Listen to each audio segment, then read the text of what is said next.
After the latest Master Duel ban list, I knew I just had to post an angry gamer rant talking about it and the state of the game as a whole. Note that this video is going to be from a competitive player's point of view. I'm not going to mince words, let's just get straight to the point. The first thing I want to complain about is about how lopsided Master Duel's decks feel for the most part. When you look at some of the best or even just some of the most annoying decks in the format, you'll tend to notice that most of these decks play either one of two ways, either extremely oppressively on the monster side or extremely oppressively on the trap side. Decks that are significantly weaker in best of threes, such as in the TCG due to the existence of the side deck and targeted hate for them, such as in specific going second cards, become significantly better when this variable is removed and players are forced into a game of deck building chicken of if they want to main Duel for Drytron or evenly matched for Eldritch. Drytron, Eldritch, Virtual World, Adamantipator, Rongominiad, FTK Burn, these are decks that for the most part feel miserable to play against because you never feel a sense of control in the game. You never feel like you're able to play the game in a back and forth interactive manner. You're either locked out of the game through Floodgates and Buster Dragon, Rongo, and Six Fairy Herald of Ultimatenesses,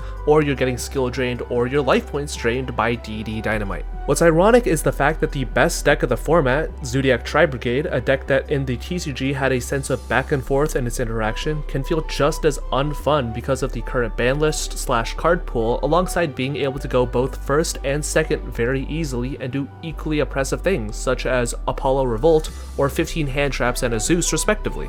It's absolutely ridiculous that Konami is absolutely copped out on addressing the biggest issue with Master Duel, which is the absolutely unintuitive direction that the game has taken as a whole. The second is the absolute sea of bots. Now, I want to make this very clear in case Konami is listening, and I know that they are. I do not endorse botting, supporting botters in any capacity, and I'm 100% against botting. It is 100% against Master Duel's terms of service to share accounts in this capacity, and I stand by it fully. This is not an endorsement of botting in any capacity, these are just the facts of the matter being stated. It's no secret that botting exists within Master Duel. Ever since around February, people have figured out that if you run scripts based on drawing certain cards until you see certain combinations of them, and have them play a silly high roll FTK deck, or just enter ranked with a starter deck with the intention of losing, is a pretty easy way to farm gems, and additionally, farm accounts. Accounts with the massive new player gem bonuses. Accounts that can be bought and sold. This has led Ranked from being a serious sweaty tryhard arena for the first 3 months of Master Duel to becoming a dice roll of sorts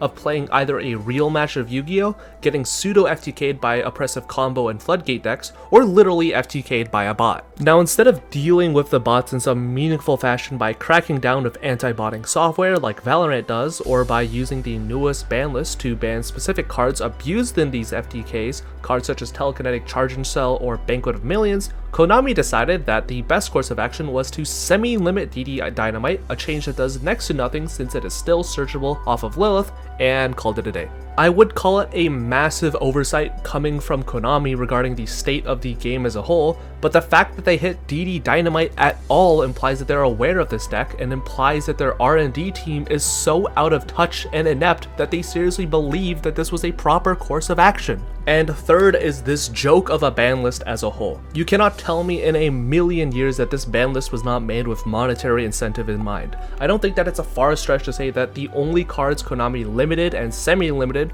were rares, commons, and 3 super rares, one of which was part of the world's worst FTK, brought an ultra rare back to 3, and addressed none of the other problematic URs in the form of VFD and Rongominiad, were some misguided attempt at thinking, quote unquote, players will lose interest if we ban the decks that they've poured money and time into. This will not happen and never has happened. Do you know what happens every time a new card in Hearthstone is dropped and immediately nerfed or removed as a result of poor balancing? A full dust refund and players going, thank God that shit's over.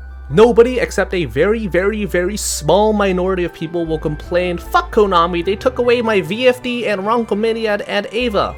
Well, maybe him, but that's not the point. The point is that as long as you refund people's crafting materials, something that is completely free to do, to try out new decks at the cost of banning problematic cards and decks, 99.5% of people will be extremely satisfied with that. Do you know what people won't be satisfied with? Purposely ignoring problematic monsters out of balance changes fueled by a monetary incentive, refusing to acknowledge current problems with the game's lack of features and security that literally allow for botting, and the daily exponentially increasing player dissent for not just Master Duel, but Yu-Gi-Oh! And Konami as a whole as a result of their inaction. That's what kills a game.